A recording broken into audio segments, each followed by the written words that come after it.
Hey everyone, welcome back to Blue Ridge Silverhound. I'm your host Sean on this one. It's been a little minute since I've done an actual kind of like educational type video, but here we go. I've been kind of like playing around with this particular subject only because I've had quite a few people reach out to me in regards to coins that they have, whether or not they should get them graded. It always seems to be that someone has a coin they wanted to show me.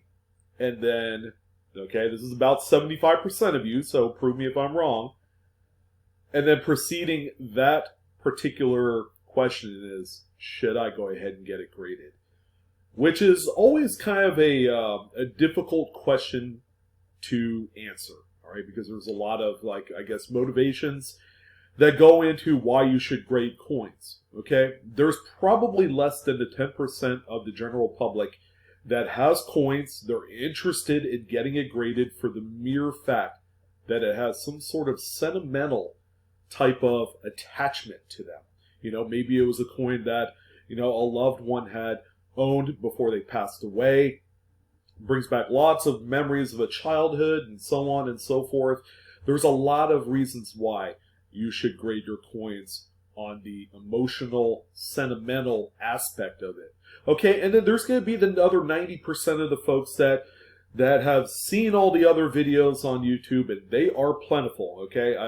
I'm not the only one that talks about them. My contemporaries also talk about grading coins with the prospect of hitting it big, all right? It's always a big lottery prospect when it comes to grading coins, okay? Taking a coin that you had found in circulation, grading it for the topmost grade, and then turning around and flipping it for $1,000, $5,000, or how about 5 figures?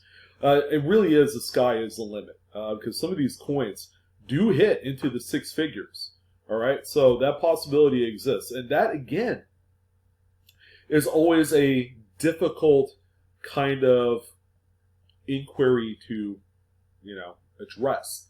Most folks don't want to believe what you have to say, and that's all well and good, but, you know, to save them the aggravation, you know, possibly save them from being embarrassed because they had sent a coin back out and it came back, like, say, a MidState 64, and a coin that they were hoping would be worth about $5,000 is instead worth about $8. So there is that other half of the grading curve, I suppose. But in this video, based off of some of the viewer recommendations and you know, just everything that I've heard through the emails and through chats, okay, this is one of those videos that someone had asked, okay, if I were going to get a coin graded, what are the 3 coin grades or 5 coin grades or whatever it is that I should be aware of, that I know will sell for quite a bit of money? You know, like I said, that's a great topic for a video. So, before we go ahead and jump in, as always, I gotta do my YouTube thing. Don't forget to like, share, and subscribe to my channel. All the extra support that you would give me during these weird, funny times would be greatly appreciative. I want to thank everyone for all the views and support. Hopefully you're enjoying my content. I haven't been putting them up daily, but that's going to change here pretty soon, just based off of, you know, just the public's desire to want to know more about coin collecting, even during these strange times. So anyways, enough about that. Let's go ahead and dive right into the first coin grade that you need to know about that's worth quite a bit of money, okay? And take a look at the screen for a second. Out of the top 3 coin grades, a perfect 70 is one of them, all right? So the coin grading scale goes from 1 all the way up to 70, 70 being the perfect grade. And I'm going to tell you why here, probably at the end of the video, why a perfect 70 is not the most desirable to a lot of people. Okay, it's going to be pretty interesting. So the first grade that you need to know about, believe it or not, is Poor 1. We're talking low ball status right here. The coin in itself is kind of beautiful, at the same time kind of depressing and sad. A coin that at one point looked just amazing coming out of the mint facilities has been relegated to years and decades of abuse and wear. And then finally it gets to the point, to the very end of a coin's life where, you know, a lot of the design has been worn off and missing, but at the same time tells a story. You never know who's owned and touched this coin. That's the beautiful part of it. When it comes to circulation wear, like this Morgan dollar, it takes a lot of friction, a lot of wear. It's probably been handed off from person to person to person. You could kind of like build this mental image of how many people have touched this silver dollar. But believe it or not, there is a new type of collecting, and I've talked about this in the previous video, and it's called low ball collecting. All right, and it really has everything to do with the PCGS or NGC. Those are the coin grading services that grade and authenticate your coins. They host an activity called the registry set. Some of you have heard of registry sets, and I will tell you this, it's not just for high grade coins that some people would typically, refer a registry set to be. It could be any type. It could be all of one specific grade. It could be a registry set called the low ball, which I believe NGC, and I know PCGS does. So you can enter into a low ball kind of competition. Try and find and assemble problem-free Poor 1 or Fair 2. Fair 2. That's the other grade that you need to be made aware of also, because that's kind of like 1A, 1B. If a Poor 1 of that particular date mint mark is not available, usually folks will try and find a Fair 2. And then sometimes they'll go up to AG3, which is about good 3. And then people will still pay a little bit of a premium for it. All right, so this is an example of a coin that was graded in an Annex Poor 1 holder. It's an 1882 Carson City Morgan dollar. That's kind of strange, right? So this coin on screen sold for $493.90 back May of 2016. That is incredible. That seems like a lot of money for a coin that some would see as not as desirable because it's really worn down. So take a look at this other picture here. Same date, also at Carson City. This one is a GSA slab. Okay, so this comes directly from the Fed Reserve Bank. Okay, back in the 60s, the Mint, the Fed Reserve, was selling these as collector items in this plastic case. For the longest time, you could pick these up for about 30, 40 bucks in this case. However, this one is a much later, more modern representation because it's graded by NGC. And what they do is they'll grade it in the original government holder. That's what GSA is. They'll grade it in the government holder. This one just so happens to grade out a MidState 63. So this is one of the more common dates of Carson City Morgan dollars that you could find out there.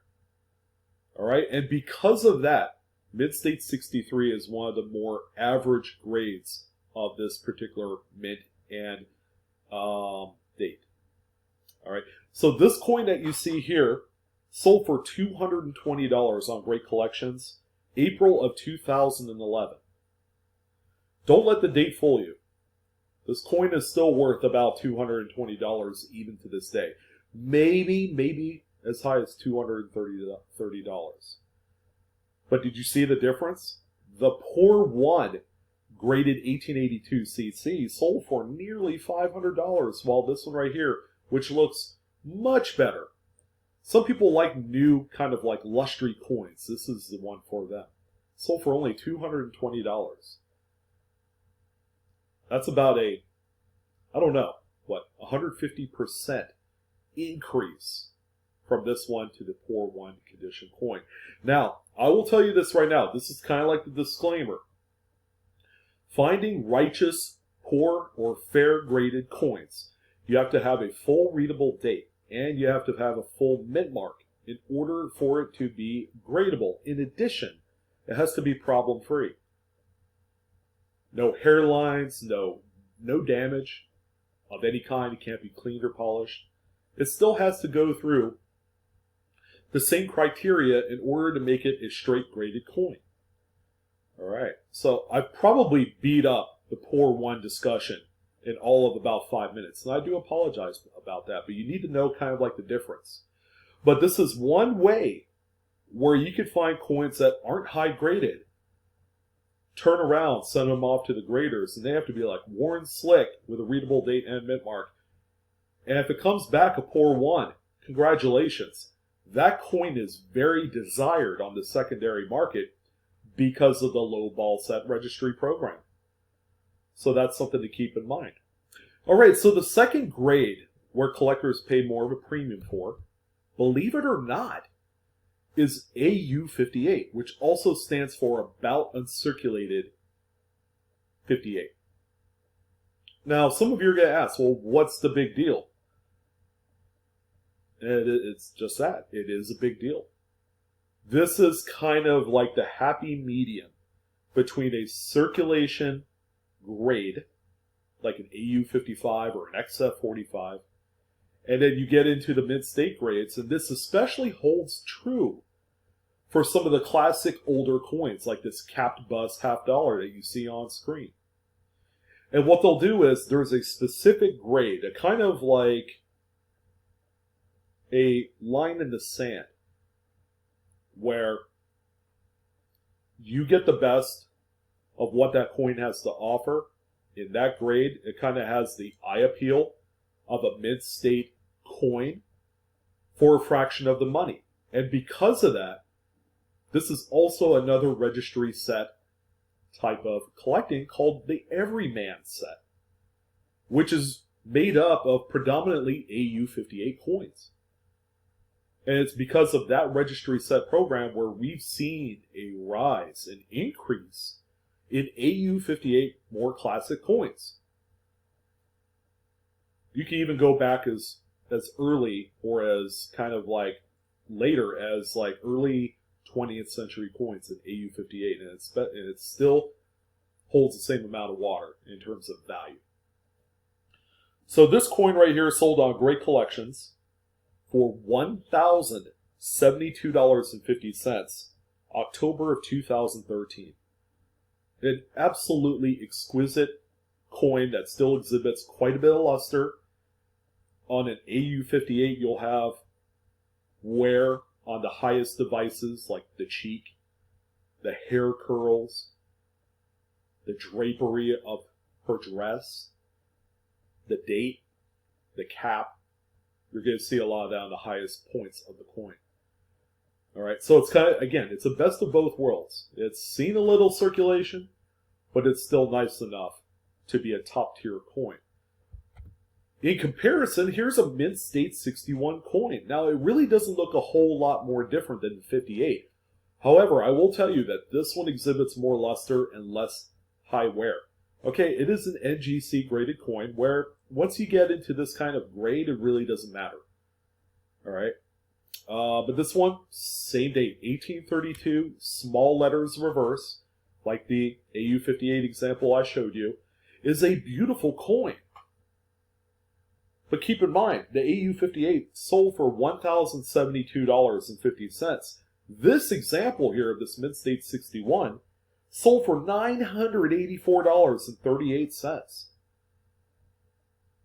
which is about $90 less than the Au58. So how does that figure? You figure, oh, it's a MidState 61. Eye appeal wise, it should look a lot better. Therefore, a lot more desired. Well, again, the Everyman Au58 type coin registry set program has shown a lot of spotlight on that particular grade number. Can't even think. But in any event, we're seeing anywhere from about 10 to 20% higher prices for an Au58 coin than we normally would with a MidState 61. This is more relevant for some of the more popularly collected series in U.S. coins. Half dollars have always been amazing when it comes to the Everyman set program. You're going to see prices just shoot up into the stratosphere. But any other kind of like 19th century, early 20th century coin series, you're going to see some pretty big premiums from that date. And then finally, okay, so a perfect 70 is not kind of like the most coveted grade to have. All right? It's MidState 67. And the reason why that this date is relevant in today's numismatic society has everything to do with the post-1950 modern coin collecting, which has been on fire lately, especially with all this pandemic mess going on. MidState 67 is the one singular kind of like threshold line that differentiates the cheap coins of the modern era and puts it in a class of its own. We're talking about top population coins. We're talking about business strike coins. Proof 70 or MidState 70 are best reserved for some of the finest coins of the last 15 to 20 years. It's almost like shooting fish in a barrel. Every proof coin from 2000, the year 2000 to now, should either be a MidState 69 or 70, or proof 70 rather. There's some coins in the business strike era of the last 20 years that still have a hard time hitting MidState 67, but this is more of a relevant grade for coins that you could find and change. And the price discrepancy couldn't be bigger from a MidState 66, which is a grade lower, to a 67. And you're going to see just incredible price increases, which is why grading moderns is kind of like walking on thin ice. Because it's either you go all in and you try and shoot for the 67, but if you hit a 66, man, that ice is breaking, you're falling right into the river. And it could hurt, especially if you're submitting a ton of coins. I always tell people, you got to send in quantity to have the best luck at, or the best chance and luck. They both kind of go hand in hand. The best opportunity to hit a 67.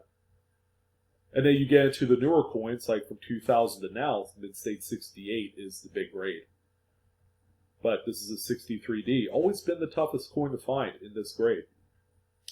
So this one right here sold for $14,625 back November of 2018. So it's a relatively recent sale. All right, so let's say we didn't hit 67, and instead we hit a 66, much like the example that you see here.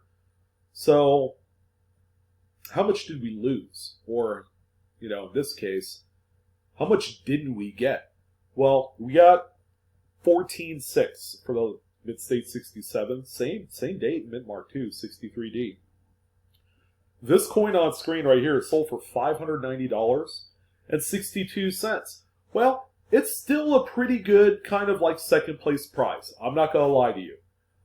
This coin right here in a MidState 65, you would be lucky to get your grading submission fees back, okay, which is going to be about $25. But you see the big price difference, $14,000 price difference from a 66 to a 67. Now, this is probably the more extreme case because 63D is a very interesting year because it's one of the last dates to feature a MidState 67 grade by one of the big grading companies. So for a longest time, it's been elusive. People have been hitting 66 pluses, but that was kind of like the end of the world. So this one right here, 66, while a nice coin, it is not the $10,000 plus 63D that we knew on a previous video. So some of you are going to ask me, well, aesthetically, what is the difference between a 66 and 67? And I'm glad you asked. So I put them both right here. The coin on the left is the 67 that sold for $14.6. And the coin on the right is the example that sold for nearly $600. There are a few things that are noticeable. There's a few more tick and nick marks on the 66, like there's this one here, a few of them on the jawline area. I mean, without magnification, it looks like an insanely clean coin.